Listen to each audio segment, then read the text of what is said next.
नमस्कार दोस्तों, कैसे हो आप सब। मेरे चैनल में आपका स्वागत है। दोस्तों, आज हम गुरुवार की कथा सुनेंगे। कई लोग उसे बृहस्पति की कथा भी कहते हैं। चलो हम शुरू करते हैं।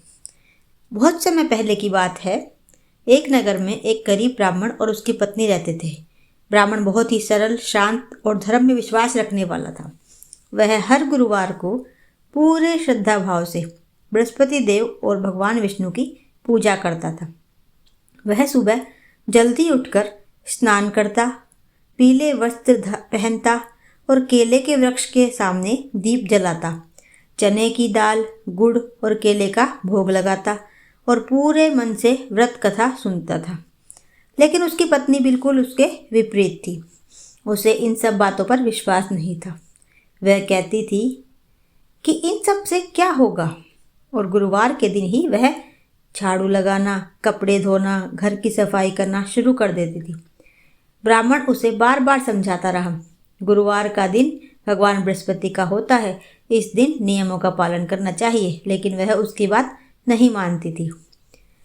एक दिन बृहस्पति देव ने सोचा कि इस स्त्री को समझाना आवश्यक है। उन्होंने एक व्रत साधु का रूप धारण किया और ब्राह्मण के घर भिक्षा मांगने पहुंचे। उस समय वह स्त्री घर की सफाई कर रही थी। साधु ने कहा, माँ, थोड़ा भोजन मिल जाएगा। लेकिन स्त्री ने गुस्से में कहा, अभी समय नहीं है, बाद में आना। साधु फिर अगले दिन आए, लेकिन फिर भी उसे समय नहीं दिया गया। कई बार साधु आने लगे और हर बार अपमान और उपेक्षा मिली। अंत में साधु ने कहा, जिस घर में गुरु और भगवान का सम्मान नहीं होता, वहाँ सुख टिक ही नहीं सकता। और फिर वह वहाँ से चले गए। फिर क्या, फिर दुखों की शुरुआत हुई। कुछ ही दिनों में उस घर में बदलाव आने लगा। पहले जो घर की खुशियों से भरा था घर, वह सब धीरे धीरे दरिद्रता फैलने लगी। घर में धन आना बंद हो गया, व्यापार में नुकसान होने लगा, खाने पीने में के भी लाले पड़ गए। पति पत्नी दोनों चिंतित रहने लगे। ब्राह्मण बहुत दुखी रहने लगा। उसने सोचा कि आखिर ऐसा क्यों हो रहा है। एक दिन पत्नी को अपनी गलती पे एहसास होने लगा। एक दिन उसने पड़ोस की स्त्रियों को गुरुवार का व्रत करते देखा। वे सभी पीले वस्त्र पहनकर केले के पेड़ की पूजा कर रही थी और प्रसन्न दिखाई दे रही थी। उसने उनसे पूछा, आप लोग ऐसा क्यों करती हो?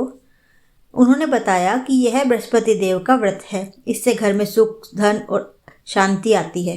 तब उस स्त्री को अपनी गलती का एहसास हुआ। उसे याद आया कि उसने कितनी बार साधु का अपमान किया था।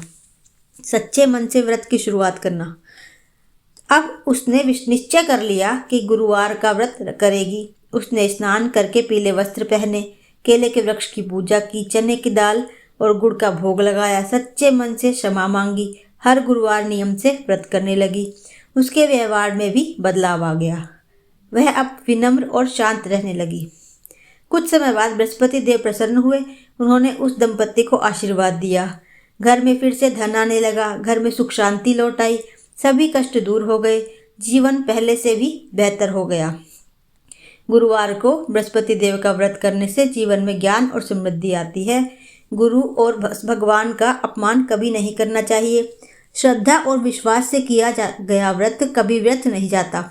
सही समय पर किया गया पश्चाताप जीवन बदल सकता है। अगर यह कथा सच्चे मन से सुनी जाए तो माना जाता है कि बृहस्पति देव की कृपा हमेशा बनी रहती है और जीवन में अंधकार दूर हो जाता है। तो दोस्तों, यहाँ पर कथा समाप्त होती है। आपको मेरी सुनाई हुई कथा कैसी लगती है, मुझे कमेंट बॉक्स में ज़रूर बताएं। मुझे आप लोगों के कमेंट बहुत अच्छे लगते हैं और उससे मुझे भी हौसला मिलता है आगे के लिए और अच्छी कथा आप लोगों के लिए बनाने का। चलो दोस्तों, फिर मिलते हैं अगली वीडियो में। अगर आपने मेरे चैनल को सब्सक्राइब नहीं किया है तो सब्सक्राइब कर दीजिएगा। राधे राधे।